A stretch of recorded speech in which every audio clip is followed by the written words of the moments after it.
Now we shall begin. You should answer the questions as you listen because you will not hear the recording a second time. Listen carefully and answer questions 1 to 4. Smart Electricals, Mike speaking. How may I help you today? Good morning.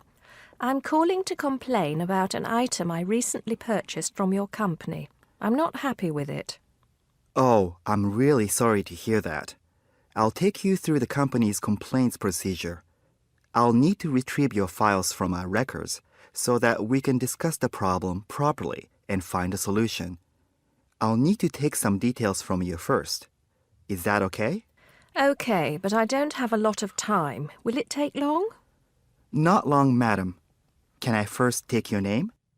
Yes, it's Susan Yorke. Y-O-R-K-E. Okay. Can I have the address, please?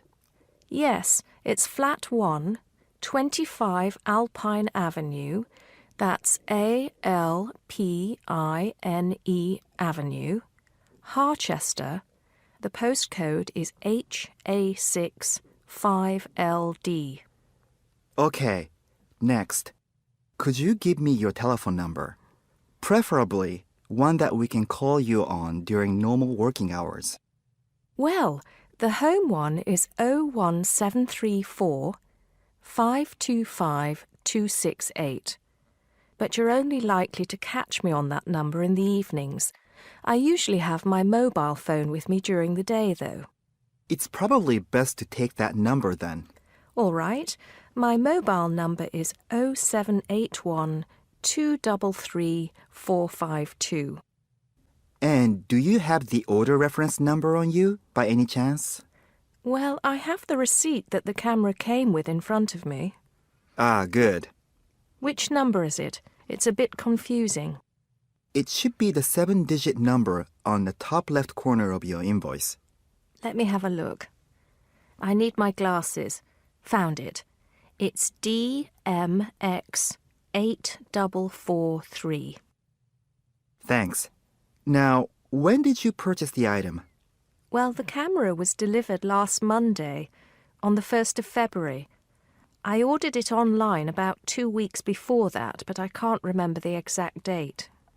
If you have another look on the invoice receipt, the date should be there. Oh, yes. Here it is. January the 15th. Okay, I'll make a note of that. So, the item is a digital camera? Yes, it's the Aqua PowerShot model in silver. Thank you. Did you take out any kind of insurance when you bought it? Well, no, it was on special offer. I didn't need to pay any extra for the insurance because it came with a special 4-star policy. Well, it means you're fully covered for at least another 3 years. Now listen and answer questions 5 to 10. Right. What is the problem? Yes, the first thing is that it came with 1 memory card in the box when there were supposed to be 2. Oh dear, I'm terribly sorry about that. It must have been an oversight in the packing department. I can do something about that straight away and get one sent out to you. Well, that's not the only thing. I bought it as a present for my niece because she loves swimming. It said on the website that it was waterproof, but when she took it on holiday and tried to use it underwater, it got ruined because water got into the lens. You can imagine how disappointed my niece was. I certainly can. Were those the only problems? No, there was one other thing. It came with a case to protect it. When I opened the box to take the case out, I saw that it had a big scratch on it. We're really sorry about that. I can offer to have the camera repaired for you. In the event that it can't be repaired, we'll send you a replacement. I don't think so. Seeing as it was faulty in the first place, I wouldn't want another one. I think I'd rather have my money back. Can I get a refund? Yes, of course. If you send it back to customer services, I'll make sure it's dealt with. Thank you very much. Now listen carefully and answer questions 11 to 14. Hello, I'm interested in buying a DVD player. Can you help me, as I don't know very much about them? Of course.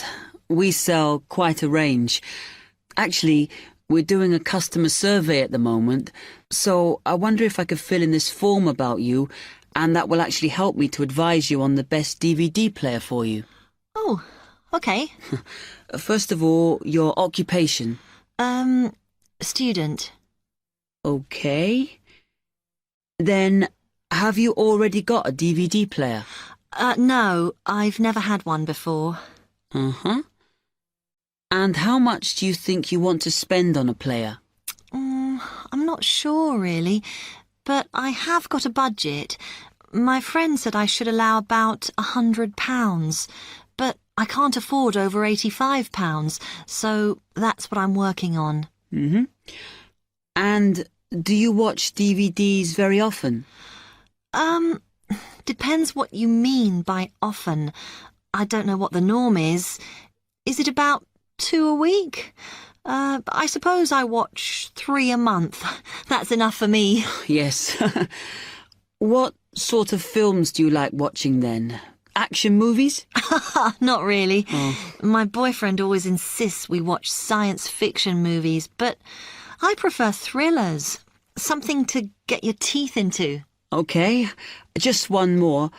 Do you watch other DVDs? Ones that are not films, like music or something? Not much, because I don't want to spend the money on something I can watch on TV, but I occasionally rent out comedy programmes, and I fight with my boyfriend over all the sports DVDs he watches. Now listen and answer questions 15 to 20. Okay, let me explain a bit to you about the DVD players that are in your price range. First, there's the DB30, which has only got basic features, but it is a bargain at £69. Now, all the DVDs come with an after-sales service that starts when the guarantee runs out. As it's so cheap, the DB30 comes with a limited after-sales service, as it only includes parts. You would have to pay for most of the repair. Seems okay. Then, a slight grade up from that is the XL643. This comes with an additional feature in that it has an extra button allowing you to record. That's quite useful. Oh, yes. That would mean spending less on DVDs to watch. Yes, so you'd make the extra money back on it that it costs. Let me see how much it is. Yes, that one's actually reduced at the moment from £79 to £71.99. Oh. I think it's worth the extra myself. And is that the same level of after-sales service as the other one? Well, you get a bit more for your money because what we're offering is a discount on labour. So you don't pay the full price if you have to call an engineer out. I see. Then the last one is this Tri-X24. It's a very good player, and you can use it to listen to your CDs as well as watch DVDs. It looks nice, but I bet it's expensive. No, it's not top of the range. Let's see. Yes, it's £94. But what you have to remember is that that includes insurance, so you don't have to pay extra for that. And it comes with a guarantee that's valid for 3 years, as opposed to the usual one. What do you think? Maybe.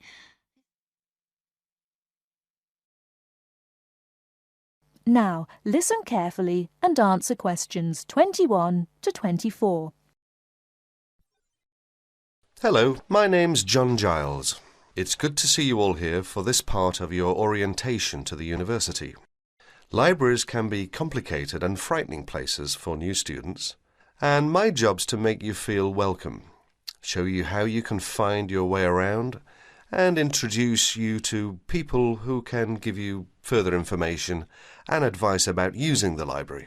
I'll give you a general introduction to the printed materials, Then Susie, who you will meet in a few minutes, will talk about our multimedia services. And finally, Jonathan Freeland, our head librarian, will outline the rules and regulations you must observe as library users. First, though, on behalf of my colleagues and myself, I want you to know that we are all at your service. Unlike many libraries, we insist that all our librarians have an additional qualification in at least one of the subjects taught in the university. You will find librarians who are specialists in science, social sciences and humanities. Most of our staff are also currently doing research and thus up to date with the periodical and internet literature, as well as the books. The second advantage we enjoy here is that all our books and periodicals are available from this building. Some of them have to be ordered from our underground stores, known as the stacks, but you don't have to visit more than one building to find the materials you need. This is because we are purpose-built. Now, how do you find your way around? As you no doubt saw in the entrance hall, there is a plan of the library showing you where the books and periodicals can be found for any particular subject. We keep the books and periodicals for each subject on the same floor, so for instance, environmental sciences are colour-coded green and are housed on the ground floor towards the front. Geography is colour-coded brown and can be found on the ground floor towards the back of the building. Each room is organised on the same plan. Reference books, which cannot be taken out of the library, are found at the far end of each room, near the librarian's desk, or station as we call it. Next to them, on the right, are periodicals for the last 2 years. The rest of the shelves contain general books on the subject. These can be borrowed. Lastly, the domestic arrangements. Seating Now listen and answer questions 25 to 30. in the library is of two kinds: rectangular tables for up to 6 people and individual study booths known as carols. No, not Christmas carols. At every seat there is a PowerPoint for a laptop computer. There is also a panel which lights up to tell you when a book you have ordered is ready for collection from the librarian's desk. After all that hard work, you'll be ready for something to eat. And there are slot machines on every floor where you can buy food and drink. In the basement is a cafeteria where you can order fast food such as pizza, hamburgers, and also fish and chips, salad and fruit. You mustn't bring food and drink into the reading rooms though. Here's Susie Wallace to tell you about the high-tech facilities of the library. Thanks, John. Don't worry, this isn't going to require a degree in systems engineering to get the hang of. Anyway, with computers and audio systems, the best way to learn is by doing. But here's a few tips to get you started. If there's anything else you want to know, each piece of equipment has a manual explaining how to use it, and either I or Elaine, my very capable assistant, will be on hand to get you sorted out. First off, I'd like you all to follow me over to the Multimedia Centre. You have to come through this room to get to it in any case. Then gather round and I'll talk about each piece of equipment as we get to it. Right, here we are. Now, the Multimedia Centre, or MMC for short, houses all the computer facilities you'll need for your degree studies and your language learning. Many of you are studying electronics or similar subjects. We have terrific facilities for learning CAD, computer-aided design, for you non-technies. Some leading companies have donated equipment and state-of-the-art software packages. That's a spin-off from our thriving Industry Links programme. Many of you will be going on for your job experience. But to get back to the point, we have 44 PC terminals and 6 Macs. The Macs are loaded with fantastic software for you, art and design and textile design students. Over here, you can see our 2 widescreen TV monitors. They can receive broadcasts in most Asian and European languages, as well as English. For English language news, we encourage you to use the Student Union TV room, so that those who are learning other languages can use these. Some useful broadcasts come at awkward times, so if you get a note from your academic advisor on a form we'll give you, we can tape up to 2 hours a week for you. In a moment, I leave you to explore on your own, but here's our head librarian to say a brief word about library regulations. Good morning. I'm sorry to sound like a police officer, But there are a few rules we all need to observe for the benefit of everybody. Courtesy to staff and other library users comes high up the list. Second, the security and safekeeping of materials is essential. All library items are electronically tagged. If the beeper goes off as you leave, you must return to the checkout desk. You are not allowed to bring any bags, packages, or outdoor clothing into the reading rooms. You must leave them in the lockers outside in the corridor. You must take reasonable care of library materials while they are in your possession and return them within 2 weeks of borrowing them. Failure to return them on time without a good reason will result in a fine. When you register to join the library, you will get a copy of the full rules and you must sign this to say that you obey them. Now listen carefully and answer questions 31 to 40. Hello, everybody, and welcome to the 6th of our ecology evening classes. Nice to see you all again. As you know from the programme, today I want to talk to you about some research that is pushing back the frontiers of the whole field of ecology. And this research is being carried out in the remoter regions of our planet, places where the environment is harsh and, until recently, it was thought that the conditions couldn't sustain life of any kind. But life forms are being found, and these have been grouped into what is now known as extremophiles. That is, organisms that can survive in the most extreme environments. And these discoveries may be setting a huge challenge for the scientists of the future, as you'll see in a minute. Now, the particular research I want to tell you about was carried out in Antarctica, one of the coldest and driest places on Earth. But a multinational team of researchers from the US, Canada, and New Zealand recently discovered colonies of microbes in the soil there where no one thought it was possible. Interestingly enough, some of the colonies were identified as a type of fungus called Bouveria bassiana, a fungus that lives on insects. But where are the insects in these utterly empty regions of Antarctica?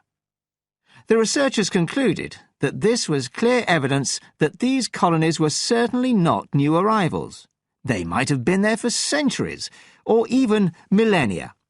Possibly even since the last ice age. Can you imagine their excitement?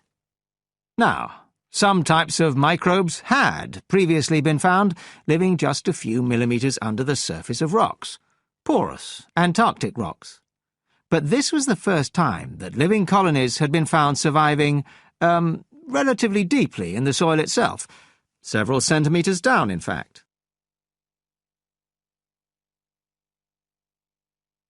So, the big question is, how can these colonies survive there?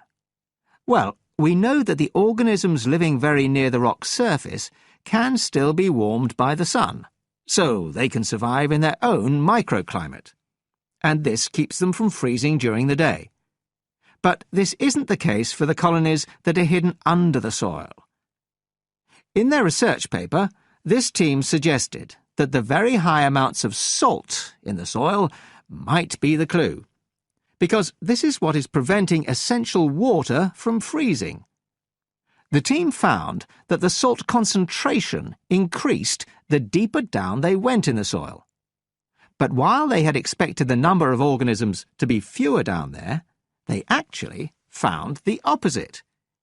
In soil that had as much as 3,000 parts of salt per million, relatively high numbers of microbes were present, which seems incredible. But the point is that at those levels of salt, the temperature could drop to minus 56 degrees before frost would cause any damage to the organisms.